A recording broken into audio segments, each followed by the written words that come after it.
বাড়িতে আমার না সেইভাবে খুব একটা কাজ থাকে না, এই নিজের ভিডিও এডিট, পড়াশোনা এগুলো করা ছাড়া। তাই মাঝে মধ্যে একটুখানি শখে রান্না করি, কারণ আমার রান্না করতে না ভীষণ ভাল লাগে।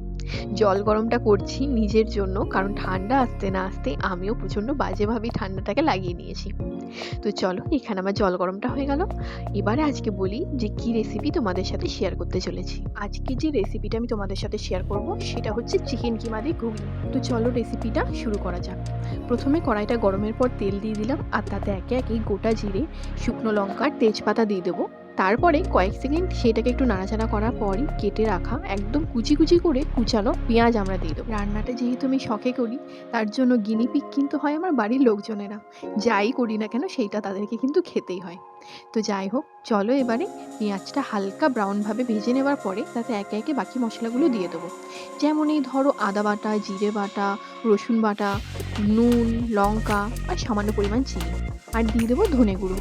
তারপরে মশলাটাকে ভালোভাবে আমরা কষাবো যতক্ষণ না পর্যন্ত মশলা থেকে তেলটা না বেরিয়ে আসছে। আসলে চিকেন কিমাটাকেও কিন্তু আমরা চিকেন রান্নার মতনই করবো পুরোপুরি, কারণ সেটাকে সেদ্ধ করতে হবে ভালোভাবে। পিসি পাশ থেকে এসে তখন বলছিল সেন্টটা নাকি খুব ভালো ছেড়েছে। তো চলো, এবারে মশলাটা হয়ে যাওয়ার পর আমরা চিকেনটা দিয়ে দিলাম। ঢাকা দিয়ে দিয়ে ভালোভাবে কিন্তু কষিয়ে নেব।